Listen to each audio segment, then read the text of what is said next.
네, 오늘은 우리가 이제 이삭에 대해서 보게 되는데요.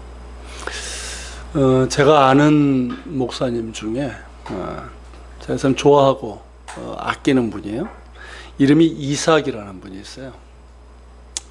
40대 초반이고 1년 반쯤에 광주에서 이제 개척을 했고 최근에 6째 아이를 낳았습니다. 다산의 길로 가고 있죠. 근데 그 목사님을 보면서 드는 생각이 참 이름답게 이삭 같다라는 생각이 들어요. 이삭과 같은 어떤 느낌, 이미지가 있는 거예요. 여러분, 이삭 하면 어떤 이미지가 떠오르십니까?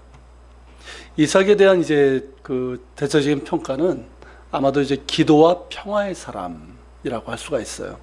그러니까 창세기 25장 후반부부터 28장 전반부까지 그의 인생이 소개되어 있는데, 거기에 나타난 이삭의 모습을 보면 이삭은 기도의 사람이었습니다. 그리고 주변 사람들과 이렇게 다투지 않고 화평하게 그렇게 지내는 온유한 사람, 평화의 사람이라고 할 수 있어요. 그 목사님을 만날 때 그런 느낌이에요. 그래서 이름을 참 잘 지어야 되겠다는 생각이 듭니다.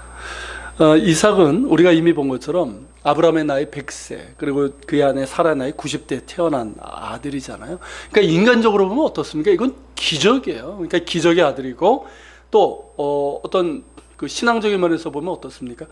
아브라함이 75세 때 하나님께서 하란에서 이렇게 부르셨을 때 약속하셨던, 그래서 그 약속 그대로 태어난 언약의 아들이잖아요. 그리고 이제 이삭이 태어나기 1년 전에 하나님께서 사라가 내년에 아들을 낳으리라 그 말씀을 하셨을 때 아브라함도 그렇고 사라도 어땠습니까? 속으로 웃었죠. 그래가지고 그 이름이 이제 그가 웃었다, 이삭이 됐고, 실제로 아들을 주셔서 이들 부부에게 큰 기쁨을 주신 기쁨의 아들입니다. 그러니까 기적의 아들이고 언약의 아들이고 기쁨의 아들이에요. 그렇게 이제 태어난 이삭이지만 그의 인생을 보면 생각보다 평범해요. 좀 밋밋한 감이 있어요. 왜냐하면 그의 아버지 아브라함도 그렇고 특히 그의 아들 야곱과 비교를 하면 얼마나 파란만장합니까? 그렇죠? 그런데 이제 그에 비하면 이삭은 정말 평범하고 그런 이제 안정적인 그런 삶을 살았던 사람이에요. 그렇지만 이삭의 인생을 특징짓는다고 한다면 앞서 말씀드린 것처럼 기도와 평화의 사람이었다라고 할 수가 있는 것이죠. 우선 평화 관련해서 이제 대표적인 사건이 창세기 26장에 기록되어 있는데요. 자, 거기 보면 가뭄이 들었죠. 아브라함 때처럼 가뭄이 들었어요. 그러자 어디로 갑니까? 블레셋 왕 아비멜렉에게 이른 걸로 되어 있습니다. 이게 왜 그러냐면 그 당시에 이제 이삭은 브엘세바 쪽에 있었는데 왜 블레셋 쪽으로 갔냐면 지금의 가자 지구거든요. 그쪽으로 간 이유가 뭐냐면 그쪽에 이집트까지 내려가는 어떤 도로? 그 당시에 가장 중요한 도로 있었다고 그랬죠. 해안길이라고 하는 그 길이 있는 거예요. 그러니까 그 길을 따라서 애굽으로 가려고 했던 거예요, 원래는. 그런데 하나님께서 어떻게 하십니까? 그에게 애굽으로 내려가지 말고 내가 너에게 지시하는 땅에 거주하라 하셨어요. 그러면서 네가 이 땅에 있으면 내가 너의 아버지 아브라함에게 맹세한 것들을 이루어 주겠다라고 하셨어요. 그래서 이삭은 어떻게 합니까? 애굽으로 내려가지 않게 되죠. 그러면서 이제 블레셋 아비멜렉의 땅인 이 그랄에 거주하게 됩니다. 그때 사람들이 이삭의 아내에 대해서 묻죠. 누구냐? 그러자 이삭이 뭐라고 합니까? 자기 누이라고 그러잖아요. 여동생이라고 그래요. 그 이유가 뭡니까? 리브가가 아름다웠기 때문에, 그곳 백성이 리브가로 인해서 자기를 죽일까 두려워해서 그렇게 했다는 거죠. 그런데 그랄 땅에 이삭이 오래 거주했고요. 그러면서 이삭이 리브가를 이렇게 껴안는 것을 블레셋 왕 아비멜렉이 상으로 본 걸로서 나와요. 그러자 아비멜렉이 이삭을 불러다가, 야, 너 하는 걸 보니까 아내네, 네 부인이네. 근데 왜 누이라고 했는지를 묻죠. 그러자 이제 이삭은 그 이유를 여차여차하다고 얘기를 합니다. 그리고 이제 아비멜렉은 모든 백성에게 명해서 이제 이삭의 아내를 범하는 자는 죽음으로 다스릴 것이다, 이렇게 엄히 명령을 내립니다. 자, 그런데 이 모습을 보면 누구랑 똑같습니까? 그의 아버지 아브라함하고 어떻게 이렇게 닮았는지. 그렇죠? 부전자전이죠. 그러니까 아브라함이 애굽에서 했던 실수를 그대로 반복하고 있는 거예요. 그리고 이제 그 이후에 그 땅에 머물면서 농사도 짓고, 왜냐하면 블레셋 평야 쪽은 농사가 가능하거든요. 그리고 이제 하나님께서 복을 주셔서 농사도 짓고, 그리고 이 가축들이 아주 엄청나게 늘어나면서 거부가 됩니다. 그러니까 너무 많아지다 보니까 블레셋 사람들이 시기를 하고 다툼이 벌어졌어요. 그래서 이제 아비멜렉은 이삭에게 떠나기를 정중히 청하죠. 그래서 이삭이 떠납니다. 그래서 그랄 골짜기에서 장막을 치고 거기 거하게 돼요. 거기서 이제 아버지가 팠던 우물을 다시 파게 됩니다. 자, 그런데 블레셋 목사들이 어떻게 합니까? 거기 와가지고 그 우물이 우리 거라고 우깁니다. 그리고 뺏어버렸어요. 뺏어버렸다기보다는 이삭이 어떻게 합니까? 양보를 하죠. 더 이상 다투지 않고 양보하고 다른 우물을 팝니다. 그런데 이 우물로 인해서 또 다툼이 나요. 와가지고 또 우리 거라고 주장합니다. 그리고 이삭은 거기서 또 양보를 하고 장소를 옮겨서 다른 우물을 파는데 그제서야 다툼이 나지 않았습니다. 그래서 그곳 이름을 뭐라고 불렀다고요? 르호봇. 르호봇이 뭐냐면 이게 넓히셨다는 뜻이에요. 그러니까 하나님이 우리를 위해서 넓혀주셨다. 사실 보십시오. 자, 자기 땅이 없잖아요, 지금. 자기 땅이 없어가지고 계속 밀려나고 있는데 뺏기고 그래서 지금 밀려나고 있는데 이삭의 고백은 뭡니까? 하나님이 우리를 위해서 이렇게 넓게 하시고 이 땅에서 번성하게 하셨다. 이러면서 감사하고 있는 거예요. 그의 믿음이 보이십니까? 이삭의 이 믿음이에요. 그러고 나서 이삭은 어디로 갔냐면 브엘셰바로 가게 됩니다. 그리고 거기에서 하나님께서 그에게 나타나 언약을 재확인해 주셨고 이삭은 거기서 제단을 쌓고 그러면서 장막을 짓고 또 우물을 팝니다. 그래서 이삭은 참 우물을 많이 판 사람이에요. 자, 그런 가운데 블레셋 왕 아비멜렉이 이삭을 찾아오죠. 찾아온 이유가 뭔지 아십니까? 한번 여러분 그 앞에 좀 보시겠어요? 26장인가요? 자, 26장 28절을 한번 보시길 바랍니다. 자, 뒷장이죠. 26장 28절 29절. 자, 거기 보면 같이 한번 읽겠습니다. 그들이 이르되 여호와께서 너와 함께 계심을 우리가 분명히 보았으므로 우리의 사이 곧 우리와 너 사이에 맹세하여 너와 계약을 맺으리라 말하였노라. 너는 우리를 해하지 말라. 이는 우리가 너를 범하지 아니하고 선한 일만 내게 행하여 내가 평안히 가게 하였음이니라. 이제 너는 여호와께 복을 받은 자니라. 자, 여러분 이거 보면 어떻습니까? 뭔가 지금 상황이 바뀐 것 같지 않아요? 원래대로 하면 어떻습니까? 누가 누구를 해야 하는 상황이 되는 거예요? 지금 아비멜렉이 블레셋 왕 아비멜렉이 이삭에게 와가지고 너는 우리를 해하지 말라 이렇게 얘기를 하고 있어요. 원래대로면 누가 누구를 해야 되는 겁니까? 그렇죠? 이게 말이 바뀐 거예요. 상황이 바뀐 거예요. 이게 왜 그러냐면 자, 지금까지 어땠습니까? 이삭이 번성하는 것이 시기에서 다투고 두 번이나 우물을 강탈했잖아요. 쫓아냈어요. 그런데 이삭은 어땠습니까? 그들과 다투지 않고 계속 양보를 했어요. 계속 양보를 했어요. 그럼에도 그는 더욱더 번성해지는 거예요. 그 번성해지는 것을 보고 이들이 뭘 깨달은 거예요? 아, 이삭이 믿는 하나님이 이렇게 복을 주시는구나, 이걸 안 거예요. 그러니까 이 사람들이 하나님을 믿었다는 뜻이 아니에요. 그러니까 자기들이 믿는 신보다 아, 이삭이 믿는 그 하나님이 야, 더 강한 분이시구나. 그러니까 이 사람 함부로 건들면 안 되겠구나. 이걸 깨달았다는 거예요. 그러니까 뭡니까? 이방인들에게 인정받은 그의 믿음과 삶을 볼 수가 있는 거예요. 게다가 이들이 어땠습니까? 굉장히 못되게 굴었잖아요. 그러니까 하나님께서 함께 하시는 사람을 우리가 이렇게 못되게 굴었는데 그러다가 뭘 당할까 봐? 화를 당할까 봐. 이 사람이 기도를 만약에 그렇게 하면 어떻게 될까요? 큰 화를 당하잖아요. 그러니까 그걸 얘기하는 거예요. 우리를 해하지 말라. 우리가 너를 범하였지만 우리에게 선한 일을 행해서 우리로 하여금 평안하게 가라. 이렇게 구하고 있는 거죠.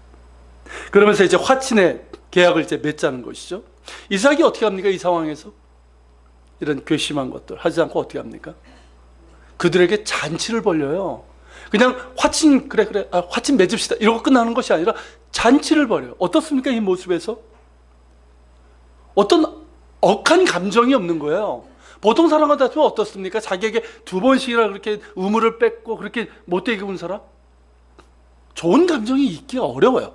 근데 이삭은 그런 감정 없이 그들을 위해서 잔치를 베풀고 그리고 화친의 맹세를 맺게 됩니다. 참 이런 모습을 보면 참 이삭이라는 사람이 참 온유하고 그렇게 이제 평화를 구했던 사람인 것 같아요. 그래서 이제 이삭의 이런 신앙과 이 삶을 보면 뭐라고 할 수 있냐면 수동적 능동이라고 할 수가 있습니다. 무슨 의미인지 이해가 되십니까? 수동적 능동. 자, 모리아산 우리 사건 아시잖아요. 그리고 이제 그랄에서도 어떻게 보면 굉장히 소극적으로 보입니다. 그죠? 그러니까 아버지가 가자고 하니까 갔고, 그리고 그랄에서도 그들이 이제 내 거야 하니까 그냥 밀려나고, 굉장히 소극적으로 보이지만 결국 뭡니까? 소극적인 게 아니에요. 능동적으로 한 겁니다. 능동적으로 모리아산에 오른 거예요. 그리고 능동적으로 양보를 한 거예요. 그 모습을 보여줍니다. 이게 수동적 능동인데 이게 그의 온유함의 특징이라고 할 수가 있어요. 그러니까 그의 이삭의 온유함은 이렇게 수동적인 것 같지만 실제로는 자신이 자발적으로 양보하고 참여하는 그런 온유함을 보여주고 있다는 거죠. 그 온유함이 그를 대적하는 자들을 이기는 힘이었다는 거죠. 결국 예수님의 말씀처럼 온유한 자가 땅을 차지하게 되는 거예요. 마태복음 5장 5절이죠. 온유한 자는 복이 있나니 그들이 땅을 기업으로 받을 것이며. 자, 이런 모습이 우리 그리스도인들이 참 닮아갔으면 하는 모습인 것 같아요. 하구학착으로 똑같이 그러는 것이 아니라 좀 어떻게 보면 좀 바보처럼 좀 수동적이지만 그렇지만 실제로는 어떻습니까? 자발적으로 하는 거예요. 능동적으로. 그렇게 할 수 있는 그런 온유함이 우리 가운데 있기를 소망합니다. 자, 이삭의 인생을 이렇게 보면 비교적 평범하고 특별한 일이 별로 없는 것처럼 보여요. 그래도 매우 중요한 일들이 있었음을 우리가 보게 됩니다. 그 중에 제 대표적인 사건이 바로 모리아산에 있었죠. 그 내용은 우리가 알고 이미 아브라함을 통해서 우리가 봤는데요. 여기서 생각해 볼 것은 뭐냐면, 자, 모리아산에 올랐을 때 이삭의 나이입니다. 그때 몇 살쯤 되었을까요, 이삭이? 그렇게 보통 10대로 생각을 하죠. 10대 한 중반쯤 되었을 것이다. 그 이유가 뭐냐면 창세기 22장에 보면 이렇게 되어 있어요. 22장 5절에 보면 아브라함이 그럽니다. 내가 아이와 함께 저기 가서 예배하고 우리가 너에게로 돌아오리라. 아이라는 말로 이렇게 번역이 되어 있어요. 근데 이걸 히브리어 원어로 이렇게 보면요, 나르라는 단어를 쓰고 있는데 이 단어가 실제로 유대인들, 그 성경도 그렇고 유대인들이 어떤 때 쓰냐면, 어떤 연령에게 쓰냐면 젊은이, 청년들, 최소한 10대 후반, 20대, 30대 요 나이 때 되는 사람들에게 쓰는 용어라는 거예요. 자, 그렇다고 한다면 이때 이삭의 나이는 10대 중반의 소년이라기보다는 20대로 볼 수 있고 경우에 따라서는 30대 초반으로도 볼 수 있다는 거예요. 실제로 초대교회 당시에 유대 역사가인 요세푸스라는 사람이 있습니다. 이 사람은 이삭의 나이를 25세 이상이었을 것이다 이렇게 얘기를 하고 있어요. 그래서 유대인들은 실제로 유대인들이 이렇게 보면요, 이삭이 그때 모리아산에 올라갔던 나이가 20대 중반은 되었을 것이다 이렇게 얘기를 합니다. 그리고 만약 이삭의 나이를 이제 30대 초반으로 볼 수도 있는데요, 그 이유는 뭐냐면 사라의 죽음과 관련이 있다라고 보는 분들이 있어요. 자, 창세기 23장 1절에 보면 사라가 127세에 죽게 됩니다. 그때 이삭의 나이가 37이었어요. 자, 모리아산에 오른 것이 사라가 죽기 전이었잖아요. 그러니까 이제 30대 초반으로 볼 수 있고, 어떤 분들은 뭐라고 그러냐면 사라가 아브라함보다 50년이나 빨리 죽어요. 50살이나 빨리 죽는단 말이죠. 그렇게 빨리 죽은 이유는 뭐냐면 이때 너무 놀라가지고, 아니 그 외아들을 갑자기 남편이 데리고 가서 막 너무 놀라가지고 그 충격으로 이렇게 앓다가 그래서 이제 빨리 돌아가셨다고 그렇게 보는 분들도 있어요. 근데 그런 것 같지는 않고요. 이삭이 모리아산에 오른 것을 30대 초반으로 보는 이유는 뭐냐면 예수님의 예표적인 성격을 갖고 있기 때문입니다. 자, 이삭이 장작을 지고 모리아산에 올랐고 또 아버지가 자신을 번제물로 이렇게 바치려고 했을 때 충분히 뿌리칠 수 있고 제압할 수 있는 힘이 있었잖아요. 뭐 20대 중반, 30대 초반이라고 본다면 10대 중반만 해도 아버지는 몇 살입니까? 지금 120살이 훨씬 넘은 나이에요. 자, 그런 아버지를 충분히 제압할 수 있는 힘이 있음에도 불구하고 이렇게 순종한 것은 마치 누구와 같다? 예수님과 같다는 거예요. 그러니까 예수님께서 이 골고다 십자가의 길을 가셨던 그것을 예표한다는 것이죠. 자, 복음서에 따르면 예수님께서 공생의 사역을 시작하신 게 대략 30, 그리고 3년 정도 이제 사역을 하신 걸로 보면, 자, 십자가 달리신 게 33 아닙니까?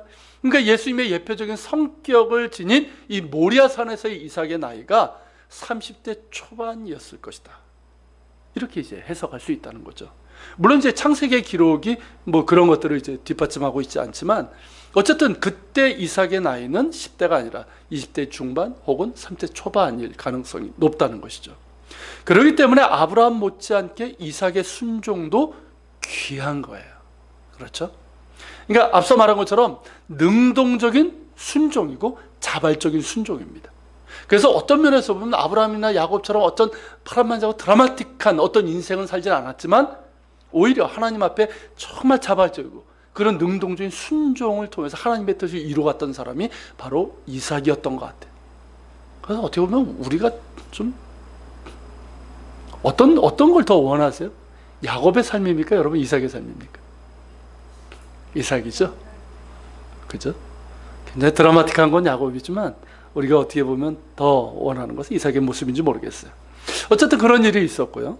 그리고 두 번째 사건은 그의 결혼입니다. 이제 오늘 이제 본문과 이제 연관이 되는데, 자, 24장으로 한번 넘어가 보세요. 24장 63절 한번 보십시오.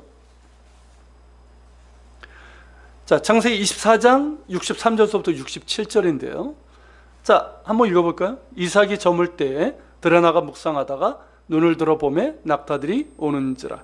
리브가가 눈을 들어 이삭을 바라보고 낙타에서 내려 종에게 말하되, 들에서 배회하다가 우리에게로 마주오는 자가 누구냐? 종이 이르되, 이는 내 주인이니이다. 리브가가 너울을 가지고 자기 얼굴을 가리더라. 종이 그 행한 일을 다 이삭에게 아뢰매, 이삭이 리브가를 인도하여 그의 어머니 사라의 장막으로 들이고 그를 맞아 아내로 삼고 사랑하였으니, 이삭이 그의 어머니를 장례한 후에 위로를 얻었더라. 자, 사라가 127세 죽을 때 그의 나이가, 이삭의 나이가 37세라고 그랬죠. 37. 자, 이삭이 리브가를 맞이해서 결혼한 나이가 40입니다. 그렇다면 지금 이 장면은 어머니가 죽고 몇 년? 3년이 지났을 때 그때를 얘기하는 거예요. 자, 그동안 이 3년 동안 이삭은 어땠을까요? 어머니를 여의고 많은 외로움과 슬픔 가운데 있었을까요? 그렇지 않겠습니까? 자, 90세에 얻은 이 기적 같은 아들이에요. 이 외아들을 사라가 얼마나 사랑하고 지극정성으로 키웠겠습니까? 그런 어머니가 죽고 이삭은 많이 슬퍼하고 어머니를 그리워하면서 외로워했을 거예요. 그것 때문이기도 하고 이 아브라함 역시 그의 나이가 140세예요. 그러니까 어떻습니까? 빨리 이 이삭을 위한 신부감을 구해서 이삭이 가정을 꾸려서, 그래서 그의 후사로 하나님이 약속하신 그 씨를 이어간다는 생각에 자기의 종 엘리에셀을 이제 자신 살던 하란 쪽으로 보내게 됐죠. 그래서 리브가를 만나게 되고 그녀를 데려오게 됩니다. 그러니까 이 본문이 이 둘이 처음, 이 사장이 바로 이 둘이 처음 만나게 되는 장면인데, 근데 63절에 보면요, 이삭이 저물 때에 들에 나가 뭘 했다고 그랬어요? 묵상하다가. 여러분, 이 묵상하다라는 말이 이게 히브리어 원뜻이 뭐냐면 노래하다, 대화하다, 묵상하다, 이런 거예요. 그러니까 뭐와 관련된 겁니까? 기도예요. 그러니까 말씀을 묵상하면서 찬양도 하고 기도하는 그 모습이에요. 그리고 이 뉘앙스가 뭐냐면 이날만 우연히 한 것이 아니라, 이례적인 것이 아니라 반복적인 의미가 있는 거예요. 즉 이삭은 해 저물 때마다, 날마다 해 저물 때 들에 나가서 찬양하고 또 말씀도 묵상하고 기도하는 것이 습관이 된 사람이었다는 것을 보여주고 있는 겁니다. 그렇다면 무엇을 묵상했을까요? 시편 1편에 보면 복 있는 사람은 여호와의 율법을 주야로 묵상하는 자라고 그랬어요. 그런데 여러분, 이때는 율법이 있었습니까? 율법이 없었잖아요. 성경이 있었습니까? 성경도 없었어요. 그러면 도대체 뭘 묵상을 했을까요? 아버지에게서 들은 하나님이에요. 그리고 자신이 경험한 하나님, 자신이 만나고 경험한 하나님, 그 하나님을 묵상하고 특별히 하나님께서 주신 언약의 말씀들이 있었잖아요. 그 약속의 말씀들은 묵상을 했을 겁니다. 자신에게 주신 자손의 언약, 그리고 땅의 언약을 붙들고 묵상하고 기도했을 거예요. 그래서 날마다 해가 저물 때에 한적한 들에 나가서 그렇게 말씀을 묵상하면서 기도했고, 이때는 자신의 아내를 찾으러 간 것을 이미 알고 있었잖아요. 그런 가운데 있었으니까 더욱더 이를 위해서 기도했을 거예요. 기도하면서 하나님이 자신의 아내로 짝지어 주신 여인을 종이 순적하게 만날 수 있도록 그렇게 해주시길 기도하고, 또 자신 역시 그녀의 남편으로서 잘 준비될 수 있도록 바라는 그런 기도였을 거예요. 그러면서 이제 자기가 이룰 이 가정이 정말 하나님께서 복 주시고 그런 믿음의 가정을 잘 이뤄가게 해달라는 그런 기도를 했을 거예요. 이렇게 기도로 준비가 되고 그렇게 만나고 가정을 이룬 사람들이 누구다? 이삭과 리브가예요. 참 아름답지 않습니까? 그래서 여러분, 크리스찬 결혼 그 예를 들 때 뭐 결혼 학교 뭐 이런 거 있잖아요. 그러면 꼭 얘기하는 게 누구냐면 이 이삭과 리브가예요. 그래서 이제 몇 가지를 얘기하는데, 지금은 이제 뭐 결혼 그런 시간들이 아니니까 뭐 몇 가지만 얘기하면 이겁니다. 문화의 원리. 자, 가나안 땅이 아닌 이 아브라함이 가나안 땅에 얼마나 뭐 아름다운 여자들이, 아름답기로 하면 가나안 땅이 더 많지 않았을까요? 그 처녀들을 뒤로 하고 어디로 보냅니까? 바단 아람으로 보내죠. 지금 메소포타미아 북쪽으로 보내요. 왜 그렇습니까? 거기에 자기의 친족들이 있기 때문에. 그러니까 같은 문화권이 있는 그쪽으로 보낸 거예요. 가나안의 음란한 우상들을 섬기고 음란한 문화권에서 자기 며느리감을 찾지 않고 자기 친족들이 있는 그쪽으로 보낸 거예요. 그러면서 이 얘기를 하면서 뭐라고 그러냐면, 결혼을 얘기하는 분들이 같은 문화의 원리를 얘기하는 거예요. 쉽게 얘기하면 같은 신앙을 가진, 같은 이런 문화를 가진 그런 사람을 구하는 것이 좋다라는 얘기죠. 그리고 이제 순결의 원리를 얘기합니다. 리브가는 순결한 여인으로 나오고요. 이삭 역시 그랬어요. 그러니까 배우자를 위한 최고의 준비이면서 선물은 순결이다라는 것이죠. 그리고 이제 준비의 원리. 이삭도 리브가도 자기에게 주어질 일들을 잘 감당했어요. 리브가가 어떤 일을 하다가 아브라함이 보낸 종을 만나게 됩니까? 물 깃다가. 그러니까 맨날 거울 보면서 거울아 누가 예쁘니 이랬던 게 아니라, 그러니까 집안일을 돌보면서 자기 일에 충실했던 거예요. 이삭도 마찬가지고. 그러니까 자기 일에 충실하면서 준비했던 그런 사람들이 또 이렇게 결혼을 하게 된다. 이 준비의 원리를 얘기를 해요. 그리고 가장 중요한 원리가 뭘까요? 오늘 이 말씀이에요. 결국은 기도의 원리죠. 기도의 원리. 기도의 원리에 따른 인도하심이 있다는 것이죠. 자, 이렇게 이제 바단 아람으로 이렇게 가서 이 며느리감을 구하도록 했지만, 그 과정에서 뭐가 있었습니까? 기도가 있었단 말이죠. 누구의 기도가 있었을까요? 세 사람의 기도가 나와요. 누구의 기도? 아브라함의 기도가 있어요. 그죠? 자기 종을 보내면서 기도하지 않습니까? 하나님께서 그의 사자를 너보다 앞서 보내리라 축복하면서 기도합니다. 보낸 다음에 기도했겠죠. 그리고 거기에 이르렀을 때 이 종 엘리에셀이 어떻게 합니까? 기도하잖아요. 앉아가지고 하나님 순적하게 만나게 해달라고 기도하잖아요. 그리고 장본인인 이삭이 기도를 합니다. 날마다 들에 나가서 그렇게 기도하는 거예요. 여러분, 이렇게 기도하는 가운데서 어떻게 했었을까요? 하나님께서 인도하시고 예비하신 거예요. 여러분, 리브가 입장을 한번 생각해 보세요. 자, 리브가가 생전 보지도 못한 사람이 와가지고 뭐 아브라함을 얘기하고 이삭을 얘기하면서 얘기를 할 때 어떻게 합니까? 리브가가 오히려 그의 아버지나 그의 오빠는요 말렸어요. 근데 리브가가 어떻게 합니까? 가겠다 그러죠. 야, 며칠 있다 그러니까 어떻게인가? 바로 갈게요. 이건 뭘까요? 자기 집이 지긋지긋해서? 뭔가 문제가 있어서? 아니에요. 이게 뭐냐면 하나님의 인도하심이라는 거죠. 리브가의 마음속에서도 이 여인도 믿음의 여인 아니었겠습니까? 그러니까 기도하는 가운데서 특별히 아브라함과 엘리에셀과 그리고 특별히 이삭이 기도하는 가운데서 하나님께서 리브가의 마음을 어루만지시고, 그리고 그의 아버지나 그의 오빠 하란이 재지 않고 더 이상 가지 않고 순적하게 보낼 수 있는 그 상황을 예비하신 거죠. 이해가 되십니까? 그러니까 이러한 이제 기도 가운데서 리브가가 가나안으로 이제 떠날 수 있게 되었다는 거죠. 이런 리브가를 묵상과 기도 가운데 맞이하는 이삭의 모습 속에서 우리가 깨닫게 되고 또한 배우게 되는 것이 무엇이냐면, 시편의 1편 말씀처럼 늘 하나님의 말씀을 주야로 묵상하며 그 말씀을 붙들고 기도하는 가운데 나의 모든 일들이 진행되어서 하나님께서 결론을 내주시는 복된 인생이 되도록 구하는 것이 필요하다는 것이죠. 그렇지 않습니까? 우리 역시 기도하지만 우리가 기도할 때 하나님의 말씀을 정말 묵상하고 그 말씀을 기도할 때 기도하는 내용이 뭡니까? 단순히 하나님 이 문제에 응답해 주시는 것이 아니라 하나님 내 모든 이들 가운데서 하나님께서 친인도해 주시고 하나님께서 결론을 내주시는 인생이 되길 원합니다. 이건 아니겠어요? 그렇지 않습니까? 단순히 하나님 이 문제 해결해 주세요, 이게 아니잖아요.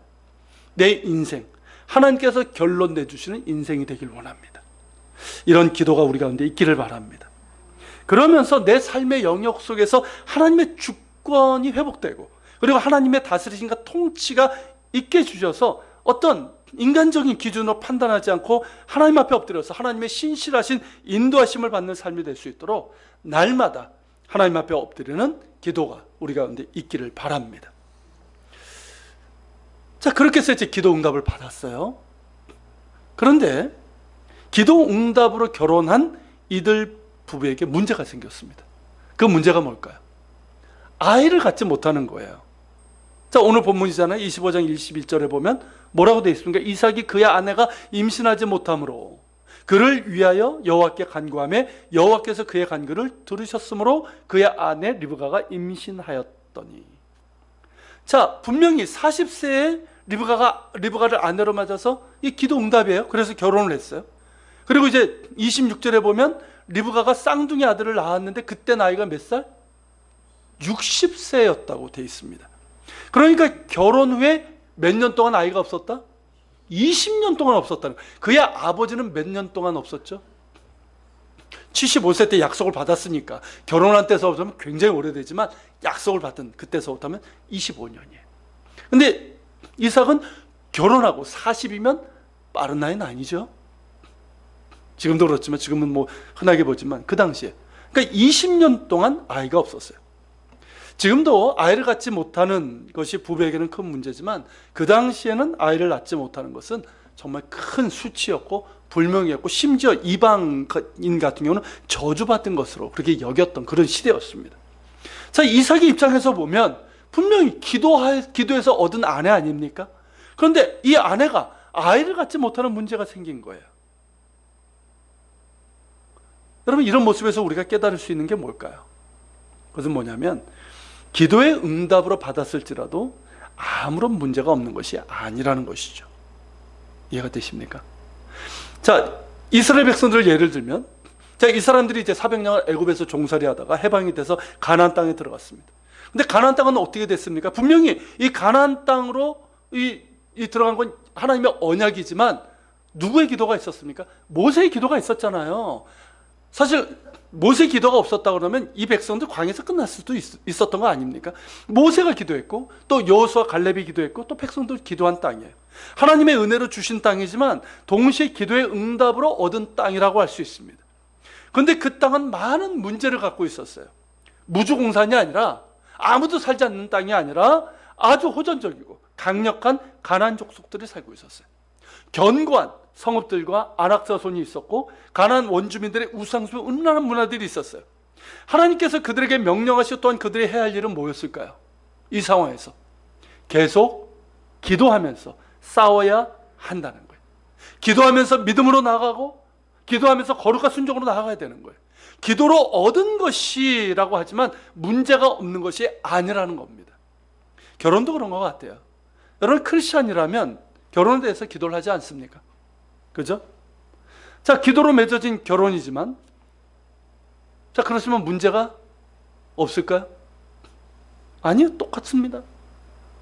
다른 부부들과 똑같은 문제가 있어요. 성격 차이가 있고요, 경제적인 문제도 생기고요, 시댁 그리고 처가의 갈등도 있고요, 이런저런 문제들이 있어요. 다른 부부들과 똑같은 문제가 있지만 차이가 있어요. 뭘까요, 그게? 그 차이가 뭘까요? 문제는 똑같다니까요, 사실은. 믿는 사람이나 기도로 해서 결혼한 사람이나 그렇지 않은 사람이나 똑같아요. 문제는, 생기는 문제들은. 그 차이는 뭘까요?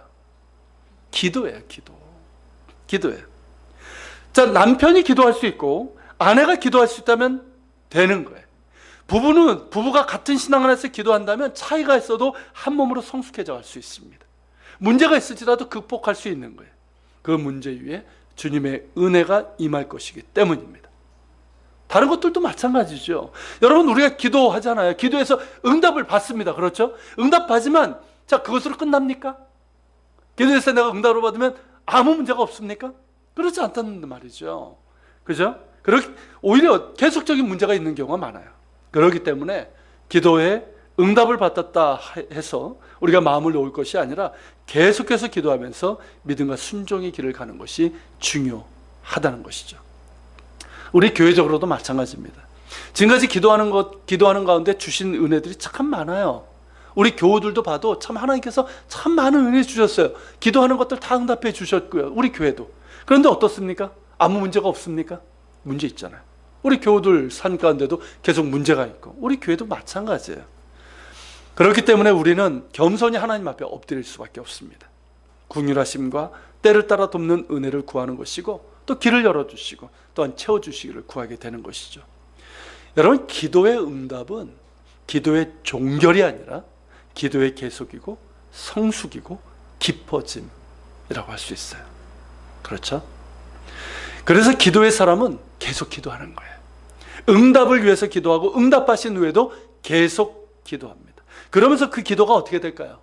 하나님을 향한 신뢰로 깊어지는 거예요. 깊어지는 거예요. 그런 기도를 우리가 드릴 수 있기를 바랍니다. 그런데 여러분, 이삭이 아내의 임신을 위해서 기도했는데 얼마를 기도했다고 그랬죠? 얼마를? 20년. 자, 20년. 왜 하나님께서 20년이라는 시간을 기도하도록 하셨을까요? 바로 주셔도 되잖아요. 왜 20년이라는 시간을 주셨을까요? 이거는 우리가 뭐 어렵지 않게 말할 수 있죠. 바로 인내. 그죠? 인내. 자, 왜 인내를 하게끔 하실까요? 인내를 배우게 하실까요? 인내를 통해서 뭘 배우게 하실까요? 하나님께서. 하나님을 신뢰하는 믿음이고요. 하나는 하나님의 약속이 얼마나 귀한 것인가를 알게 하기 위해서요. 바로 그거죠. 자, 그렇게 이제 기도의 응답을 받기 위해서 이삭은 인내를 해야 됐어요. 그러니까 우리가 이제 종종 이제 문제를 만나서 어떤 기도를 하지만 응답을 받지 못하는 이유 중에 하나가 인내하지 못해서라는 이야기를 많이 하죠. 그러니까 큰 나무가 되기 위해서는 뿌리를 오랫동안 땅 속에 깊이 내리듯이 기도의 응답을 위해서는 받기 위해서는 오랫동안 기도를 해야 된다는 것이죠. 혹시 이런 얘기를 들어보셨습니까? 크리티컬 매스라는 말, 우리말로 하면 임계점이라는 거, 임계질량, 임계점 들어보셨습니까? 이게 그 백지연 앵커가 그에 관한 책을 썼대요. 근데 이 사람이 쓴 책에 보면 세상에 성공한 사람을 이렇게 연구를 해보니까 모두 어땠냐면 어떤 임계점을 통과를 했다는 거예요. 이게 뭐냐면, 자, 임계점은 뭐냐면 쉽게 얘기하면 물이 끓으려면 몇 도에 이르러야 됩니까? 몇 도가? 100도가 돼야 되잖아요. 그죠? 자, 물이 99도가 됐을 때 물이 끓을까요? 안 끓을까요? 안 끓습니다. 그러니까 물이 끓으려면 100도가 돼야 되는 거예요. 이게 임계점이에요. 그러니까 성공한 사람들은 그랬다는 거죠. 그들이 정말 거기까지 도달하기까지 많은 고난이 있었지만 굴하지 않고 인내하면서 계속했을 때 성공했다는 거예요. 이건 이제 세상적인 시각에서 얘기하는 것이고, 여러분, 기도에서도 그렇지 않냐라는 것이죠. 기도에서도 이 임계점이 있다는 것이죠. 그러니까 하나님께서 원하시는 어떤 임계점이라고 할 수 있는 것 같아요. 자, 하나님께서 우리에게 어떤 것을 응답해 주실 때, 기도에 응답해 주실 때 어떤 기도는 우리에게 거의 즉각적으로 주실 때가 있습니다. 근데 어떤 기도는 어떻습니까? 참 주실 것 같은데, 마음의 평안도 주셨고 응답도 주셨는데 이상하게 이게 빨리 주어지지 않을 때가 있어요. 그럴 때 우리는 어떻습니까? 답답해지죠. 초조해지죠. 그러니까 아브라함이 이해가 되는 거예요. 아브라함과 사라가 왜 그들이 그랬는지, 왜 그렇게 자기 그 양자로 삼은, 그리고 그 여종을 통해 가지고 그런 수를 했는지 우리가 이해가 되는 거예요. 그럴 때가 있단 말이죠. 하나님께서 어떤 기도에 있어서는 그렇게 무언가 우리가 정말 임계점에 도달할 때까지 응답하지 않으실 경우가 있다는 거죠. 이삭도 그런 경우예요. 하나님께서 바로 주실 수 있었지만 20년이라는 기간 동안을, 그러면서 하나님께서 그에게 원하신 게 뭘까요? 더욱더 하나님을 신뢰하는 사람, 그리고 하나님의 약속이 귀한 줄 알고 그걸 붙드는 사람이 된 거예요. 실제로 여러분, 아브라함과 이삭을 비교해 보십시오. 아브라함은 우리가 믿음의 조상이라고 하지만 이런 이제 답답한 가운데서 인간적인 방법을 동원했잖아요. 반면에 이삭은 어땠습니까? 뭐 인간적인 방법을 동원했다는 말이 안 나와요. 그가 어떻게 했다? 뭐 여종을 통해서 뭘 했다? 이런 얘기가 안 나와요. 그냥 20년 동안 우직하게, 힘들었겠죠. 답답했겠죠. 그러면 우직하게 하나님 바라보며 인내하면서 기도했다는 거예요. 그렇게 기도했을 때 하나님 보실 때 그것이 임계점에 도달했을 때 하나님께서 응답을 주신 거예요. 응답을 주셨는데 몇 배로? 쌍둥이니까 2배로. 그렇기 때문에 우리가 기도할 때 그걸 생각을 해야 돼요. 그러니까 영적인 면에서도 임계점이 있는 것 같아요. 저도 그렇고. 여러분, 우리가 기도할 때 우리가 인내할 수 있기를 바랍니다. 하나님께서는 신실하십니다. 그 약속하신 바, 분명히 우리 가운데 소원을 두고 일하신다고 그랬잖아요. 우리에게 소원을 주셨다면, 정말 우리에게 어떤 하나님께서 평안을 주셨고 이루어 주시라고 약속하셨다면 반드시 이루시는 하나님이십니다. 다만 하나님의 때가 있는 거예요. 우리는 그 때를 몰라요. 그래서 답답하지만 그게 우리에게는 임계점이라고 생각하는 거예요. 그래서 히브리서 말씀처럼 너희에게 인내가 필요하면 너희가 하나님의 뜻을 행한 후에 약속하신 것을 받기 위함이라. 이 말씀처럼 우리가 인내하면서 나아갈 수 있기를 바랍니다. 자, 우리 같이 한번 기도하겠습니다. 오늘 말씀 붙들고 같이 한번 기도하는 좀 시간을 갖도록 하겠습니다. 찬양 같이 드리고요. 그리고 이제 좀 기도하는 시간을 갖도록 하겠습니다.